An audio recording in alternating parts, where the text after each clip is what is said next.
Hello, I'm Sydney Grell representing Team Backpfeifengesicht along with Timothy Brumfield and Ben Zavik. This is the final presentation for ME 2110. In this presentation, we will be discussing the general problem understanding of the competition along with a series of tools that were used to generate our machine. Then we will discuss how the machine did in the final competition along with how we would improve it if we were to do it again. Students in ME 2110 were tasked with building a robot that completes a series of objectives autonomously in a competition setting. These tasks were assigned a specific point value as shown in the table on the right, while having to maintain the restrictions shown in the left. To begin the design process, we generated a house of quality, which weighs the customer requirements, in this case the competition requirements, against the engineering requirements of the task. In the house of quality, we found that the two most important engineering requirements were sorting device, shown in column 2, and detect location of center in column 10. Next, we created a function tree, which breaks the competition tasks down into separate subfunctions, the most difficult of which was imprison Grindelwald, because of its high point value and complexity. In the next stage of the design process, we created a morph chart, which uses the subfunctions from the function tree to generate a series of design concepts. Based on this morph chart, the functions sort gem and sort niffler were very similar design concepts, so we ended up using a multifunctional design in our final machine. In the function tree, the most difficult subfunction was imprison Grindelwald. However, by breaking this down into a series of accomplishable subfunctions, the design concepts were not too difficult to accomplish. Hi, I'm Timothy Brumfield, and I'm going to be discussing our group's design alternatives and our final design. So for our first design, for the Dementor mechanism, we have an arm that will slap it into the opponent's zone. We have a cannon that will launch the tennis ball into the hole in the center. And then we have a scissor arm which sends out a scoop to collect the gems rotating on the drum and send the nifflers into opponent's zone. And for the second design, we have drawer slides that will deploy a box, and this box has a little scoop on the end that will collect the gems and nifflers, expelling the nifflers into the opponent's zone through a hole on the side and holding the gems. On top of that, we have a scissor arm that is wound through a motor that will place the tennis ball in the center.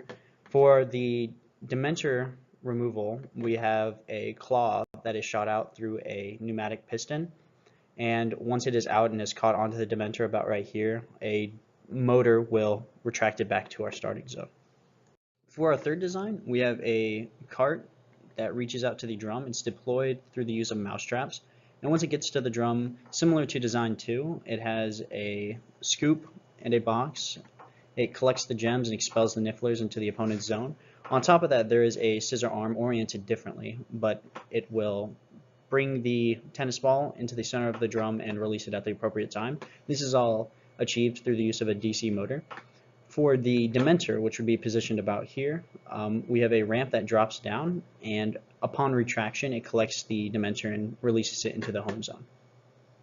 For our final design, we had a cart mechanism that is deployed through the use of this piston, and once it reaches the drum, the gem system arm will rotate outward, landing flush with the top of the drum, collecting the gems and nifflers through this ramp, dropping the gems through this slot, and expelling the nifflers into the opponent's zone. Simultaneously, the Grindelwald system will deploy just to the barrier, waiting to read when it drops, and when appropriate, it will drop the tennis ball into the hole. When time to retract, this DC motor right here will pull these arms upward, simultaneously scooping the Dementor and bringing it back into the home zone. Next, we created a third level evaluation matrix. This uses the criteria and weights from the house of quality to compare each of the designs. Designs 1 and 4 were very similar, but due to the better integration of subsystems in design 1, it ended up with a much higher score. This is a video of our gem and niffler subsystem. The arm rotates outward and lands on top of the drum. This is to account for variations in the height of the drum. The gems then fall through this slot on this ramp, and the nifflers are sent outward into the opponent's zone. This is our Grindelwald system. It is deployed by a DC motor pulling on this lever. It extends the scissor arm and then drops the tennis ball into the appropriate zone. This is the Dementor removal system. The Dementor is caught in this scoop right here and pulled back to our home zone when the machine retracts. I'm Ben Zabak, and I'll be describing our performance results. So during testing, we had great results from our Dementor recovery system. We actually never had the system fail once in approximately 30 tests that we performed on the system. For our Gem and Niffler and our Grindelwald systems, we had okay success. However, we found that both of these systems were highly dependent on the angle that the cart deployed at, especially the Grindelwald system, which really limited the Grindelwald system's accuracy. After integrating the entire system, it was found that when the Grindelwald mechanism was fully deployed and the cart was being attracted by the retraction mechanism, the cart would almost always tip over when it hit the slanted portion of the competition track because of the large torque from gravity created by the extended Grindelwald mechanism. Because of this, the low average points that could be scored from the Grindelwald task, basically 15 points for Grindelwald divided by 4 teams competing in the competition, and because of the low accuracy of the Grindelwald system in general, it was decided that this task would be abandoned for the final competition, and the team would focus on having very consistent gem and squash ball mechanism and successfully ingressing the Dementor every time. So when it came time for the competition, our machine did not quite perform as expected. So here you can see our machine in the blue zone. The Gem and Niffler system worked okay, but sometimes we found that the Nifflers would not go into the correct zone or would skip over the sorting mechanism. We also found that the Dementor mechanism, which had worked extremely well during testing, deployed normally, as you can see here, but when ingressing the Dementor would get caught on the track surface, and friction would prevent the Dementor from actually going into our home zone, as you can see here, jamming the mechanism. Unfortunately, these problems continued to plague the system through the entire competition, and we were eliminated in the 3rd round after losing a tiebreaker. We had the Dementor system fail all 3 rounds, and the Gem and Squash Ball system work in 2 of the 3 rounds. So after the competition, the team did a thorough investigation of what could have gone wrong in the machine to cause these issues.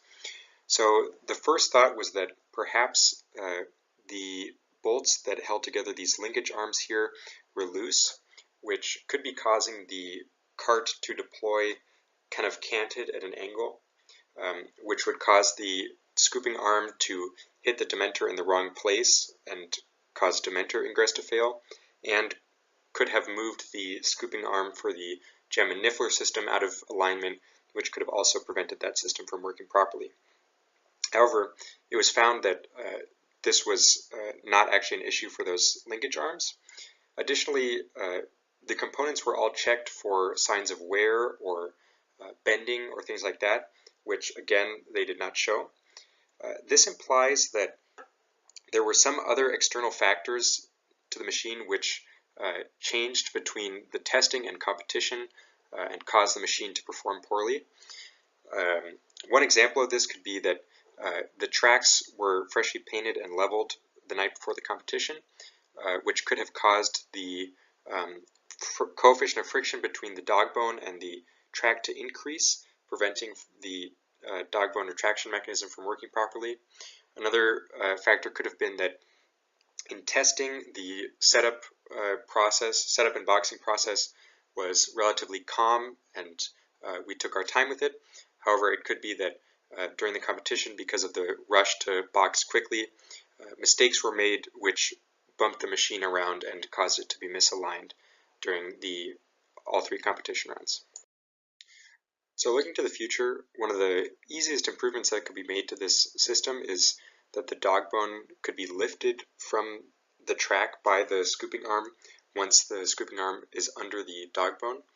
The scooping arm is actually held in place with a solenoid, and the pin from the solenoid sometimes doesn't even fall out of the solenoid housing after the piston deploys the scooping arm.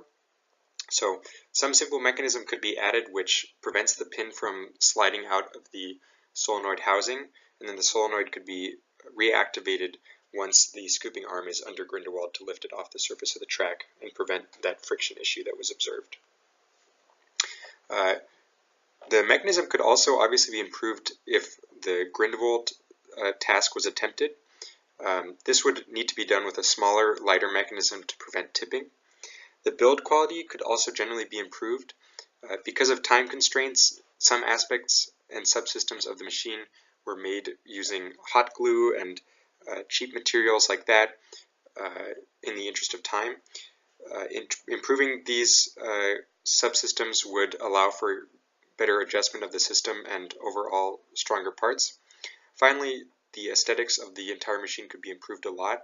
From the design review, that was one of our biggest pieces of feedback, was that the machine looked bad.